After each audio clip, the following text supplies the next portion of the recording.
1. Jelaskan pengertian struktur surat lamaran pekerjaan. Surat lamaran pekerjaan merupakan surat yang berisi permohonan untuk kerja di suatu lembaga. Secara umum, sistematika surat lamaran pekerjaan meliputi tempat dan tanggal pembuatan surat, lampiran dan perihal, alamat surat, salam pembuka, alinea pembuka, isi penutup, salam penutup, serta tanda tangan dan nama terang. 2. Jelaskan perbedaan teks sejarah dengan teks cerita sejarah. Teks cerita sejarah adalah kisah imajinasi yang ditulis dengan tokoh atau latar belakang yang benar-benar terjadi. Sedangkan teks cerita sejarah adalah tulisan yang berisi cerita, kejadian atau peristiwa yang benar-benar pernah terjadi atau berlangsung di masa lalu. 3. Jelaskan unsur intrinsik dan ekstrinsik dalam cerita. Unsur intrinsik merupakan unsur yang secara langsung membangun sebuah teks cerita sejarah. Unsur intrinsik terdiri dari tema, alur, penokohan, sudut pandang, dan latar. Sedangkan unsur ekstrinsik merupakan unsur yang berada di luar karya fiksi yang memengaruhi lahirnya karya namun tidak menjadi bagian di dalam karya fiksi itu sendiri. Terdiri dari rekaman kebesaran, ketinggian, dan kegemilangan pemerintah, fakta, sejarah, dan mitos, sikap bias oleh pengarang atau penyalin terhadap suatu peristiwa, unsur keagamaan, unsur politis, unsur ekonomi, dan unsur sosial. 4. Jelaskan pengertian dan struktur teks editorial. Teks editorial adalah artikel utama yang ditulis oleh redaktur koran yang merupakan pandangan redaksi terhadap suatu peristiwa atau berita aktual atau sedang menjadi sorotan, fenomenal, dan kontroversial atau menimbulkan perbedaan pendapat. Teks editorial disebut juga tajuk rencana. Teks editorial dapat diasumsikan sebagai sikap institusi media massa terhadap peristiwa yang dibahas.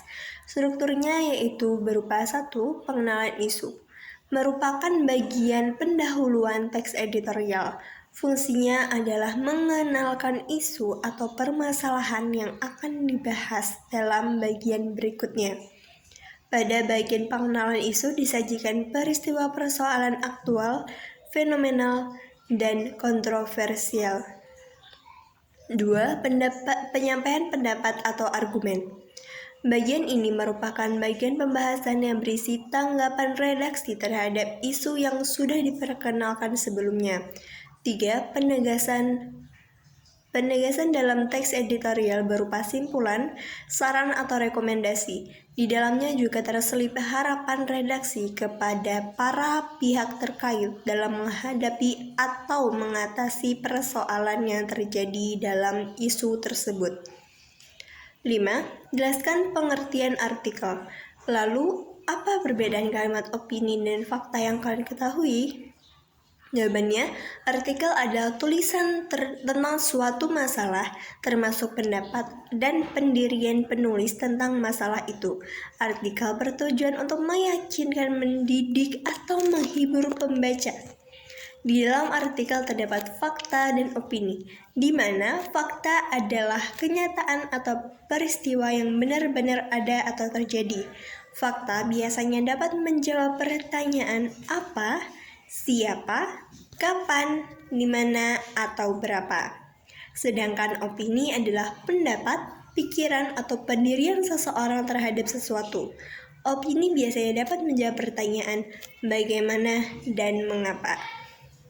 6. Jelaskan perbedaan kritik dan esai. Kritik adalah analisis suatu karya sastra untuk mengamati atau menilai secara objektif suatu karya sastra. Sedangkan esai adalah karangan singkat yang isinya hanya membahas suatu masalah berdasarkan sudut pandang pribadi penulisnya. 7. Atau yang terakhir, jelaskan secara singkat perbedaan teks eksposisi, narasi, deskripsi, argumentasi, dan persuasi yang kalian pahami. Paragraf eksposisi adalah paragraf yang menjelaskan atau memaparkan tentang sesuatu dengan tujuan memberi informasi atau menambah wawasan. Kedua, paragraf narasi adalah paragraf yang menceritakan atau mengisahkan suatu kejadian atau peristiwa sehingga tampak seolah-olah pembaca mengalami sendiri peristiwa itu. 3. Paragraf deskripsi merupakan paragraf yang menggambarkan sesuatu objek secara terperinci atau mendetail sehingga tampak seolah-olah pembaca melihat, mendengar, dan merasakannya sendiri.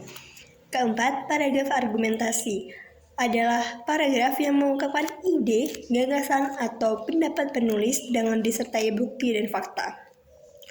Kelima, paragraf persuasi, karangan yang bertujuan untuk meyakinkan dan membujuk seseorang agar melakukan sesuatu yang dikehendaki penulis. Demikian jawaban yang bisa saya berikan. Terima kasih.